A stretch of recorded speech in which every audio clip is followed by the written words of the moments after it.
आगामी विधानसभा चुनाव 2025 को लेकर चहमी गोइयां गहमा गहमी शुरू हो चुकी है और इसी कड़ी में हम आपको एक ऐसे लीडर से आज मिलाने वाले हैं जिन्होंने बिगुल तो फूंका था लोकसभा चुनाव 2024 में ही, लेकिन अब पूरी तरीके से कमर कस चुके हैं।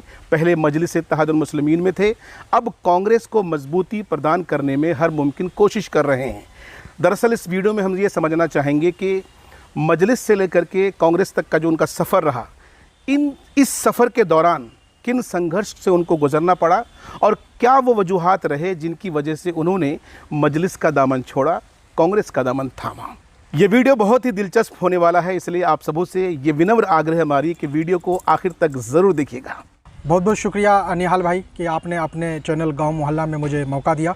इसके लिए फिर मैं एक बार आपका दिल के गहराई से शुक्रिया अदा करता हूं। असद साहब, मैं सवाल को फिर से रिपीट कर रहा हूं। सीधे तौर पर आपसे समझना चाहेंगे कि मजलिस से लेकर कांग्रेस तक का जो सफ़र रहा वो कैसा रहा, ये तब्दीली क्यों आ गई आखिर? यकीनन जहां मैं पिछले 2015 से जहां था, जिस पार्टी के लिए मैंने दिन रात मेहनत किया, अपनी पूरी ताकत पूरी तवानाई के साथ पार्टी की मकबूलियत के लिए दिन रात मेहनत किया। शुरुआती दौर पे जब MIM के नाम पे, मजलिस इत्तेहादुल मुस्लिमीन के नाम पे हम लोगों को लोग बैठने तक नहीं दिया जाता था, हम लोगों को अछूत समझा जाता था, हम लोगों को BJP का B टीम कह करके भगा दिया जाता था। लेकिन हम लोगों ने फिर भी हिम्मत नहीं हारा। उस पार्टी की मजबूती के लिए, उनकी वजूद के लिए बरकरार रखने के लिए हम लोगों ने दिन रात अपनी मेहनत पसीने की पैसे से, अपनी कमाई से भी उस पैसे को हमने ताउन किया है, मदद किया है और पार्टी को एक ऐसे मकाम पे लेके आया कि आगे चल करके उस पार्टी से सीमांचल से 5 MLA भी हमारी पार्टी से, हम कार्यकर्ताओं के मेहनत से बनने में कामयाब हुए। लेकिन जो हमारे नेता, जो हमारे सदर, जिसको हमने अपना गार्जियन, अपना बड़ा भाई मानते थे, आज भी उनको मानते हैं, आज भी दिल से उनका इज्जत करते हैं, लेकिन वो अपने लोगों को लेकर चलने नहीं पाए। 4 MLA को उन्होंने नहीं संभाल पाया, हम जैसे छोटे कार्यकर्ताओं को उन्होंने संभाल नहीं पाया। तो मैं यही समझा कि जिस नेता के पास मैं हूं, संभाल नहीं पाया, समझ में नहीं आया क्या संभाल नहीं पाया, मतलब किस तरह से विधायकों को लेकर जो उनको चलना चाहिए, अपने कार्यकर्ताओं को लेकर विधायकों की बात तो समझ में आती है कि विधायकों को जहां पर फायदा दिखा वहां चले गए, लेकिन आप अपनी बात कर रहे हैं, कार्यकर्ताओं की बात कर रहे हैं, आप कह रहे हैं कि हमें संभाल नहीं पाए। तो आपको संभालने से मुराद क्या है, आपकी क्या डिमांड्स थे? हमारी डिमांड्स ये कि आप अपने कार्यकर्ताओं को, उनको मान सम्मान वक्त ब वक्त आपको देना पड़ेगा, उन लोगों को लेकर चलना पड़ेगा, उनकी समस्याओं को सुनना पड़ेगा। अगर हम कार्यकर्ता समाज में जाकर के पार्टी के पैगाम को और अपने नेता की बातों को बोलते हैं तो बहुत सारी प्रॉब्लम्स भी समाज में होती है। उनके समाधान के लिए अपने नेताओं को जब याद किया, क्या ये भी माना जाए कि 2020 के चुनाव में आपको टिकट नहीं दिया गया मजलिस का, ठाकुरगंज से आपको उम्मीदवार नहीं बनाया गया, इस वजह से भी आपकी नाराज़गी दिख रही है? क्योंकि उस दौरान भी कई दफ़ा जो है आपको मनाने की, समझाने की कोशिश की गई थी। ऐसी कोई बात नहीं है जी, आप ऐसी कोई बात नहीं है। और मैं आपको बोलूं, आज आपके चैनल के माध्यम से मैं आज बोलना चाहता हूं सच्चाई, मुझे पार्टी का उम्मीदवार उन लोगों ने बनाया था। मैं इलेक्शन लड़ने के मूड में नहीं था। मुझे ठाकुरगंज से कैंडिडेट हमको पार्टी की तरफ से ही खड़ा किया गया था। मैं सारी अंदरूनी बातें नहीं बोलना चाहता हूं, लेकिन बखूबी आप लोग समझते हैं, अवाम समझ रहे हैं, आपके व्यूवर्स समझ जाएंगे वहाँ मुझे क्यों वो लोग कैंडिडेट बनाना चाह रहे थे। ये चीज़ें यहाँ हो जाएगा। लेकिन मैं, ऐसा नहीं है कि मुझे टिकट नहीं दिया तो मैं पार्टी छोड़ दिया। मैं उस वक्त भी पार्टी के साथ खड़ा रहा। जब 4 विधायक पार्टी छोड़ के चले गए फिर भी मैं पार्टी के साथ खड़ा रहा। लेकिन हमारे नेता को फिर भी समझ में नहीं आया कि हमको अपने पुराने कार्यकर्ताओं को, जो पार्टी के लिए पूरी ईमानदारी के साथ, पूरी दयानतदारी के साथ खड़ा रहा, उनको किस तरह लेकर चलना चाहिए, उनको किस तरह का सम्मान देना चाहिए, उससे नहीं हो सका। एक बात आपने जो है साहब बहुत तेज़ी के साथ कहते हुए निकल गए। हम समझना चाहेंगे एक बात जो आपने कही कि अवाम आगे समझ जाएगी, आखिर आपको पार्टी उम्मीदवार क्यों बनाना चाह रही थी? आज राज खोल ही दीजिए आप। देखिए, वहाँ क्योंकि इससे पहले कोई ठाकुरगंज में कैंडिडेट था नहीं जी, उनको वहाँ मुझे कैंडिडेट देकर के पार्टी का जो अंदरूनी चीज़ है, जो मजबूत करना है पार्टी को, हम लोगों ने मजबूत किया। जब पार्टी मजबूत हो गई तो वहाँ कई कैंडिडेट का जमावड़ा हो गया, सब कोई विधायक प्रत्याशी के तौर पे वहाँ उतरने लगा। इवन कि आप देख रहे थे उस वक्त सीमांचल में पार्टी को मजलिस इत्तेहादुल मुस्लिमीन को ज्वाइन करने के लिए एक होड़ मच गया था। ये तो हम कार्यकर्ताओं का ही मेहनत का सिला था। लेकिन जो हमारे लीडर, जो हमारे उस वक्त के लीडर थे, जो मजलिस के जो बिहार सदर हैं, वो बहुत अच्छे इंसान हैं, बहुत अच्छे वक्ता भी हैं, बहुत अच्छे बोलते हैं, लेकिन उनके अंदर राजनीतिक नेतृत्व की क्षमता होती है, लीडरशिप जो क्वालिटी होती है, वो मुझ में नहीं देखा। वो मैंने उस पर नहीं पाया। हम जैसे लोगों को लेकर नहीं चल पाए। यकीनन हम लोग वहाँ अपने करियर को लेकर के, अपने पॉलिटिकल करियर को लेकर काफ़ी सजग थे कि नहीं, यकीनन हम लोगों को यहाँ आगे मौका मिलेगा। लेकिन वो जो बोलते हैं और उन्होंने जो किया, और विधानसभा चुनाव में आप देखे होंगे कि MIM का एक भी खालिश कार्यकर्ता को टिकट नहीं दिया। वो बोलते थे कि हम सीमांचल को बदलने आए। आप जिस तरीके से एक तरफ अख्तरुल ईमान साहब की तारीफ में कसीदा पढ़ रहे हैं, दूसरी तरफ उनकी खामियां गिना रहे हैं, मैं समझ नहीं पा रहा हूं कि आप दरअसल क्या कहना चाह रहे हैं, एक्सप्रेशंस क्या, मैं समझ नहीं पा रहा हूं। ब्रीफ कीजिए सर। एक बात देखिए, एक पर्सनल एक अलग चीज़ें हैं जी। यकीनन वो एक अच्छे इंसान है, नो डाउट, लेकिन जो पॉलिटिकल, अगर वो अच्छे इंसान हैं, वो एक अच्छे लीडर हैं, तो क्या ये ज़रूरी नहीं था कि असद इकबाल साहब, संतोष कुमार चौधरी जी, नफीस साहब और दिगर लोग जो आज पार्टी को छोड़कर कांग्रेस के साथ आ गए हैं, क्या ये आपकी जिम्मेदारी नहीं बनती थी कि अगर उनकी गलतियां थी तो उनके साथ बैठ करके उन मसलों का हल करते, मजलिस को मजबूत करते, अख्तर साहब को मजबूत करते, अगर वो अच्छे हैं तो? देखिए, जिस पार्टी में मैंने 2015 लोग तो ये कहते हैं कि भाई आप लोग अपनी स्वार्थ के लिए गए हैं कांग्रेस में, क्योंकि यहाँ पर आपकी उतनी पूछ नहीं हो रही थी, आपके कुछ डिमांड्स थे जिसको पूरा नहीं किया गया MIM में, इस वजह से आप लोग कांग्रेस की तरफ जब चले हम लोग गए। पार्टी छोड़ के आए हैं तो वहाँ हम लोग पर लालचन यकीनन लगाया गया, बहुत तरह की बातें आई, उससे हम फर्क नहीं पड़ता। लेकिन जो बंदा 2015 से लेकर 2024 तक जिस पार्टी में रहा हो, 10 साल बहुत बड़ा मायने रखता है, और उस पार्टी के लिए दिन रात मेहनत किया हो, उस पार्टी की मकबूलियत के लिए अपने आप को जद्दोजहद किया हो, और पार्टी एक वक्त आया कि काफ़ी मकबूलियत में भी आया, 4 नहीं 5 विधायक भी वहाँ से जीते। लेकिन जो हमारे लीडर, जिसको हमने अपना लीडर माना, जिसको अपना गार्जियन माना, बड़ा भाई माना, लेकिन उन्होंने वो रिश्ता नहीं निभा पाया। इसलिए, और जब जिस बंदे के अंदर पॉलिटिकल राजनीतिक नेतृत्व की क्षमता ना हो, उसके लीडरशिप में आप कैसे रह सकते हैं? इसलिए वक्त में हमको भी फैसला करना पड़ा कि हम जहाँ हैं वहाँ हमारी काबिलियत का, हमारी सलाहियत का कोई इस्तेमाल नहीं हो रहा है, फिर हमको अपनी नहीं। कांग्रेस ने बड़ी जिम्मेदारी दी है, आपको जिला उपाध्यक्ष बनाया गया है, क्या देखते हैं आगे? यकीनन इसके लिए मैं अपने नेता माननीय सांसद जनाब मोहम्मद डॉक्टर जावेद आज़ाद साहब का दिल की गहराई से शुक्रिया अदा करता हूं, और हमारे जिला कांग्रेस कमेटी का कि उन लोगों ने एक बड़ी जिम्मेदारी से मुझे नवाजा है। इंशाल्लाह उन लोगों ने जो मुझ पर भरोसा किया, एतमाद किया है, इंशाल्लाह खरे उतरने की कोशिश करूंगा। जो कांग्रेस का मैसेज है, संदेश है, पैगाम है, उसको किशनगंज लोकसभा क्षेत्र के गांव तक, मोहल्ला तक, कस्बों तक पहुंचाने का काम करेंगे, और संगठन की मजबूती के लिए अपनी पूरी ईमानदारी और दानतदारी से काम करेंगे। असद साहब, एक चीज़ है, बहुत बारीक सी चीज़ है, समझना बहुत ज़रूरी है। देखिए, हर शख्स जो राजनीति में आता है और सक्रिय होता है, उसकी ख्वाहिश होती है कि आने वाले दिनों में वो विधानसभा चुनाव लड़े, लोकसभा चुनाव लड़े। मजलिस की अगर हम बात करें तो यहाँ संभावनाएं बहुत ज़्यादा थीं, भविष्य में आपको टिकट मिलने की संभावनाएं थीं। लेकिन कांग्रेस जैसी पार्टी जहाँ काफ़ी तपना पड़ेगा, छनना पड़ेगा, घिसना पड़ेगा, आपकी उम्र गुजर जाएगी, फिर भी इसकी कोई श्योरिटी नहीं है कि आपको टिकट भविष्य में कभी दिया जाए। देखिए, इसको लेकर आपके इस सवाल का मैं जवाब इस तरह से ही देना चाहूँगा कि जब बिहार विधानसभा पिछली बार हुआ था, उसके बाद से ही हमने थोड़ी पार्टी से दूरी बना के रखा था, और हमने काफ़ी सोच विचार, बड़ी गहन सोच विचार के साथ मैंने कांग्रेस का दामन थामा है। यकीनन मैं यहाँ, ऐसा नहीं है कि मैं बहुत जल्द यहाँ आया हूँ, कल मुझे कांग्रेस का टिकट मिल जाएगा, ऐसी कोई बात नहीं है। हमारे माननीय सांसद जनाब मोहम्मद डॉक्टर जावेद साहब को ही आप देखिए, क्या ये सच्चाई नहीं है कि किशनगंज में कांग्रेस के नाम पर, भाजपा के डर से यहाँ पर वोट की राजनीति होती है, लोगों को डराया जाता है, कांग्रेस जो है डर के नाम पर राजनीति करती है, हमेशा चुनाव जीतती है? क्या सच्चाई नहीं है? ऐसी कोई बात नहीं है। आज आप ठीक है, आज तो है आपका बीजेपी गठबंधन की सरकार है, देश और मुल्क की क्या हालत है, देश को कहाँ लाके पहुँचा दिया।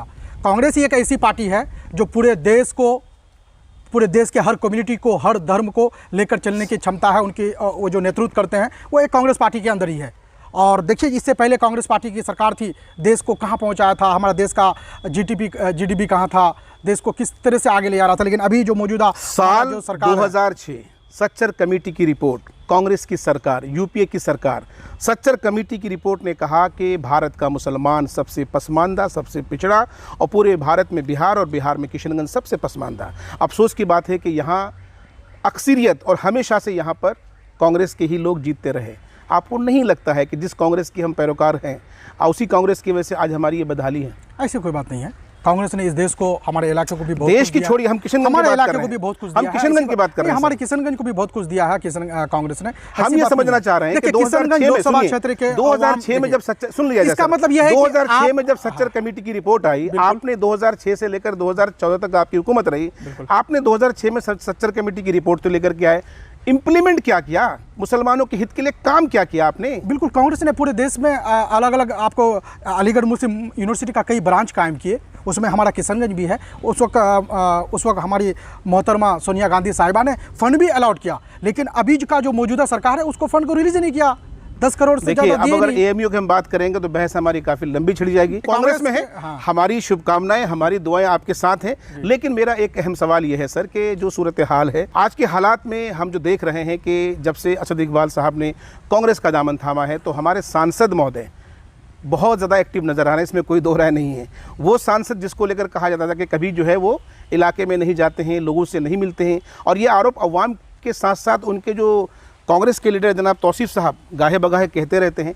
लेकिन आज जिस तरीके से डॉक्टर जावेद साहब अवाम के बीच जाते हैं, तो क्या ये समझा जाए कि आपकी जो टीम है, आपने भी उनको कहीं ना कहीं आगे बढ़ाने में? नहीं, ऐसी कोई बात नहीं है। पिछले दफ़ा भी हमारे सांसद महोदय क्षेत्र का भ्रमण करते थे, दौरा करते थे, लेकिन जो हमारे विरोधी पार्टी है, जो हमारी विपक्ष पार्टियां हैं, उन पर इस तरह के इल्जामात लगाते रहते थे। उनका पार्लियामेंट का देखिए, एक सांसद, एक एमपी को हम किस लिए चुनते हैं कि हम इलाके के क्या कहता है, जलसा जुलूस मिलाद जनाजा में शामिल होने के लिए तो नहीं चुनते हैं। उनका जो काम था, जिस चीज़ के लिए किशनगंज लोकसभा क्षेत्र के अवाम ने उनको वोट देकर संसद बनाया और सांसद में भेजने का काम किया, उन्होंने वहाँ पूरी ईमानदारी से उनका, आप जाकर के पार्लियामेंट का उसका अटेंडेंस देखिए, सबसे ज़्यादा है। आप उसका जो डिबेट है, बहुत सारी जो जितनी भी चीज़ें हैं, उन्हें पूरी ईमानदारी से निभाया। साल 2020 में असद इकबाल साहब, मुझे बहुत अच्छी तरीके से याद है, साल 2020, तारीख भूल रहा हूँ, शाम के वक्त एएमयू कैंपस के अंदर इसी असद इकबाल साहब का जब मैंने इंटरव्यू किया था, और वो इंटरव्यू यूट्यूब पर भी अवेलेबल है, फेसबुक पर भी अवेलेबल है, जिस इंटरव्यू में असद इकबाल साहब ने तब यूपीए सरकार, कांग्रेस सरकार, सांसद महोदय बहुत कुछ कह दिया था, लेकिन आज तमाम तर चीज़ें जो है सिरे से नकार दे रहे हैं। ऐसी कोई बात नहीं है। देखिए, जब किसी के पास या उनके बगल में जाइएगा तब उनकी सच्चाई और अच्छाई का पता चलता है। अच्छा। कल तक जहां हम थे वहां हमें इस तरह की प्रोपेगेंडा हमें बताया जाता था कि किस तरह से अगले लीडर का, अगले बंदे का चेहरा को धूलमिल किया जाए, उनके कैरेक्टर को मार्केट में उछाला जाए। मजलिस प्रोपेगेंडा करती है। बिल्कुल, मजलिस प्रोपेगेंडा करती है। वहाँ लोगों के कैरेक्टर को धूलमिल करके, उनके छवि को बर्बाद करके, मतलब ये राजनीति करना का वो प्लानिंग करते हैं। अभी देखिए, लोकसभा चुनाव में ही हमारे माननीय सांसद का झूठा एक लेटर जारी कर दिया कि माननीय सांसद जनाब मोहम्मद डॉक्टर जावेद साहब इलेक्शन मर्ज कर गए। वो इतनी घटियापन में MIM आ जाती है, मजलिस इत्तेहादुल मुस्लिमीन के लोग आ जाते हैं, जिसको आप और हम बता नहीं सकते हैं। वो जब अवाम के बीच आया है, सारी जनता जानते हैं इस बार लोकसभा क्षेत्र में उन्होंने क्या किया। वो इस तरह के प्रोपेगेंडा वो लोग चला करके अगले बंदे का सिर्फ जो छवि है उनको धूलमिल करना चाहते हैं। ज़िला उपाध्यक्ष, कांग्रेस के ज़िला उपाध्यक्ष के तौर पर असद इकबाल साहब के जो अज़ाइम हैं वो क्या हैं? देखिए, कांग्रेस पार्टी में जिला उपाध्यक्ष के पद से नवाजा है हमारे माननीय सांसद जनाब डॉक्टर मोहम्मद जावेद आज़ाद साहब और कांग्रेस कमेटी। इसको लेकर के हम लोग इंशाल्लाह जो भी सांसद का काम है, हम लोग जगह जगह लोगों तक, अवाम तक पहुंचाने का काम करें। जो समाज में जो भी समस्याएं, जो भी प्रॉब्लम्स हैं, लोग हम लोगों से जो कांटेक्ट करते हैं, उनके समस्याओं का असद साहब, आप युवा हैं और हमारे इलाके के युवाओं का जो सबसे बड़ा मसला है, बल्कि देश के युवाओं का मसला ये है कि यहाँ पर रोज़गार की कमी है।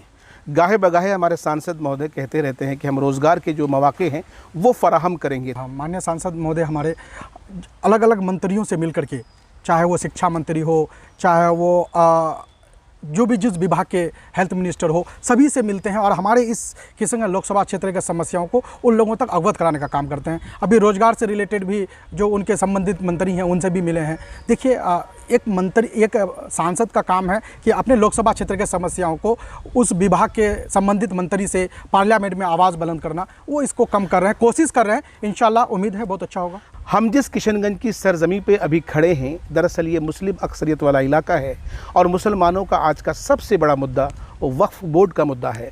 क्या असद इकबाल साहब यहाँ के मुसलमानों को, यहाँ के यूथ को, यहाँ के लोगों को वक्फ बोर्ड से अवेयर करने के लिए क्या कुछ कर रहे हैं, क्या प्लानिंग कर रहे हैं? बिल्कुल, इससे पहले हमारे सांसद महोदय अंजुमन इस्लामिया में भी एक मीटिंग इनाकाद किए थे वक्फ बोर्ड से मुतालिक। जो उनके जो जिम्मेदारान हैं, जो हमारे यहाँ के मुस्लिम स्कॉलर हैं, उन सब से मिल करके इनकी बारीकी चीज़ों को भी उन्होंने जाने और उस पर काम करने की उन्होंने कोशिश किया।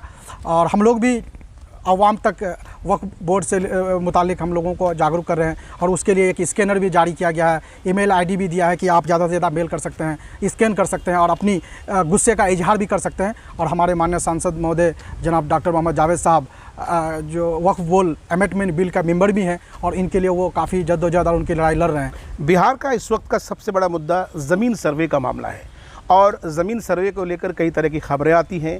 कहा यह जाता है कि ये एक ऐसा कदम है सरकार का जो कहीं न कहीं भाई को भाई से लड़ाने का काम कर रहा है।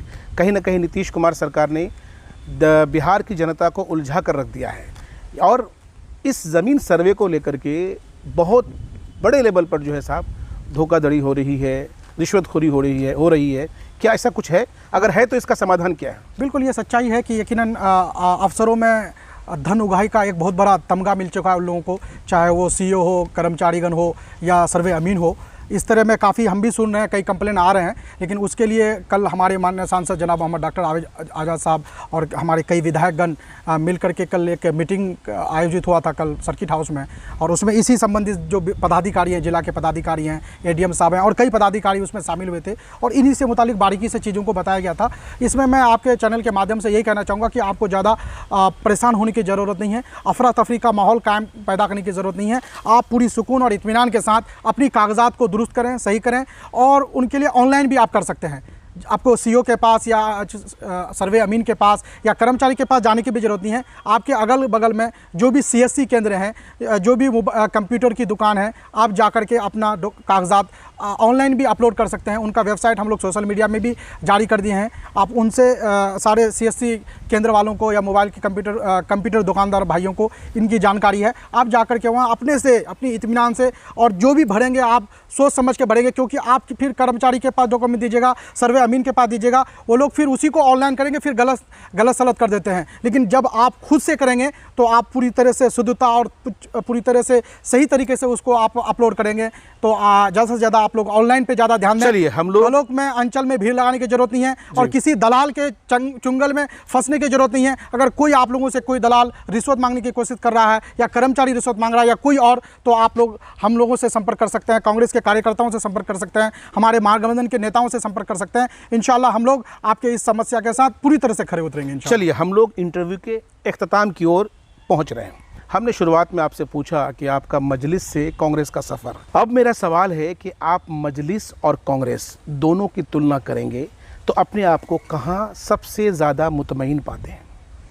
बिल्कुल, यकीनन मैं जहाँ कांग्रेस में हूँ, यकीनन जो हमारे मौजूदा सांसद हैं, एमपी हैं, जनाब डॉक्टर जावेद आज़ाद साहब बहुत ही अच्छे इंसान हैं, बहुत ही दिल के अच्छे इंसान हैं, बहुत ही डाउन टू अर्थ इंसान हैं। जो उनके बारे में प्रोपेगेंडा जो विपक्षी पार्टियों ने फैला रखे हैं उसमें और उनमें बिल्कुल कोई भी सच्चाई नहीं है। बहुत अच्छे इंसान हैं। यकीनन मैं जब से उनके पास गया हूँ बहुत गदगद हूँ, बहुत खुशी महसूस हो रही है और वो एक छोटा भाई की तरह हम लोग को ट्रीट कर रहे हैं और उंगली पकड़ करके चलाने का काम कर रहे हैं। और उनका कहना है कि असद साहब आप लोग आगे बढ़िए, हमसे जो भी जहाँ जो भी सहयोग की ज़रूरत पड़े, जो भी आप लोगों को ताउन चाहिए, मैं हर तरह से देने के लिए तैयार हूँ। आप लोग आगे बढ़िए पूरी ईमानदारी से और आगे बढ़ करके काम कीजिए। लेकिन जहाँ मैं पहले था वो खुद को सिर्फ आगे बढ़ाना चाह रहे थे, वो अपने परिवार से आगे नहीं सोच रहे थे।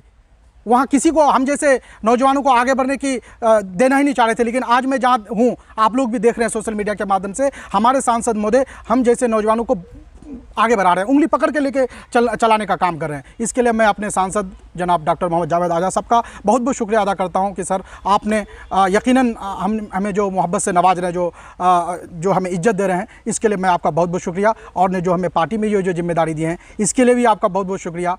बिहार विधानसभा चुनाव 2025 सर पर है, कांग्रेस की तैयारी क्या है, गठबंधन की तैयारी क्या है?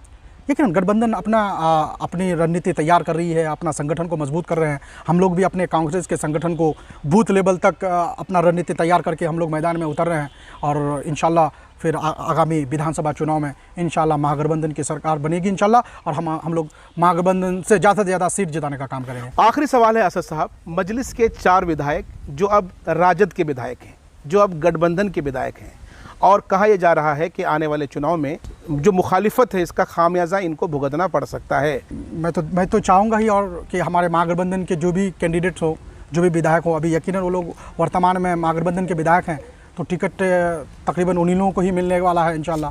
तो इंशाल्लाह हम चाह रहे हैं कि वो जीते, वो कामयाब हो, और इससे कुछ फ़र्क नहीं पड़ने वाला है। किशनगंज सीमांचल की आवाम महागठबंधन के साथ है, वो फिर महागठबंधन के ही कैंडिडेट को वोट देंगे।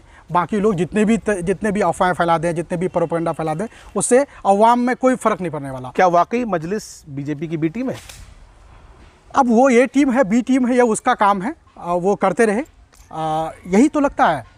यकीन उन्होंने अभी तक तो वही अब समझ में आ रही है साहब, ये तो वही समझ में आ रही है। जब आप मजलिस में थे, बिल्कुल ये वही समझ में आ रही है। इल्जाम लग रहा था, बिल्कुल वही समझ कह रहे थे कि भैया ये बेबुनियाद है। अब जब कांग्रेस में आ गए हैं, अब ये इल्जाम लग रहा है, तब ठीक है। बिल्कुल ये सही बात है। जहां उनकी कोई वजूद नहीं, कोई जनाधार नहीं, जहां उनकी कोई वजूद नहीं है, पार्टी का कोई जनाधार नहीं है, वहां भी इलेक्शन लड़ने चले जाते हैं। तो इसका मतलब यही समझेंगे कि यकीनन उन्होंने बीजेपी को जिताने का काम कर रहे हैं। यही बात जब आप मजलिस में हुआ करते थे, आप पर जब ये एलिगेशन लगता था, तब तो भड़क जाते थे। बिल्कुल, वहाँ मैंने आपसे पहले कहा कि वहाँ हम लोग को बंद कमरे में हम लोग का माइंड वॉश किया जाता था।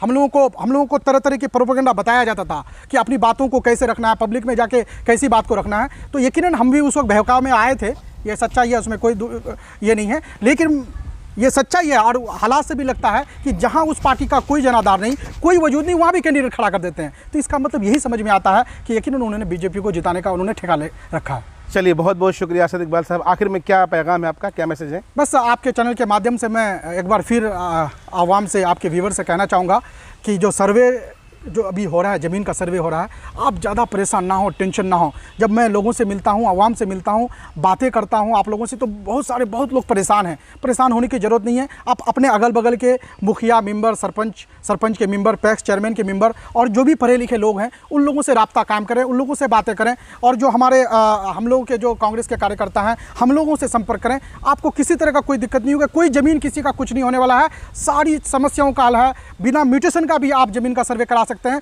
और आखिर में मैं फिर एक बात कहना चाहता हूं कि अभी स्मार्ट मीटर हमारे घरों में लगाया जा रहा है। आप तमाम से मेरे गुजारिश से आग्रह है कि स्मार्ट मीटर आप कतई ना लगाएं। ये स्मार्ट मीटर बहुत परेशानी और जहमत बनने वाला है हमारे लिए और आपके लिए, क्योंकि ये आनन फानन में बहुत बिजली बिल ये लोग भेजने का काम कर रहा है, और बहुत ज़्यादा बिल आ रहा है, और ये ऑनलाइन इसका बिल पे करना होगा। अचानक आपका लाइट आपका पैसा ख़त्म हो गया तो लाइट काट देंगे। इसलिए आपका जो पहले से मीटर लगा हुआ है उसी मीटर को रहने दें। जो अगर ज़बरदस्ती कर रहा है तो उनको आप अपने घर में बैठा दें, और हम जैसे को आप लोग कॉल करें, ताल्लुकात हम लोगों से कांटेक्ट करें। इंशाल्लाह हम लोग उसके लिए फिर एक्शन लेने का काम करेंगे। चलिए, बहुत बहुत शुक्रिया। तो ये थे जनाब असद इकबाल साहब। मजलिस से कांग्रेस तक का सफ़र, काफ़ी सारे सवाल, कई तीखे सवाल भी थे।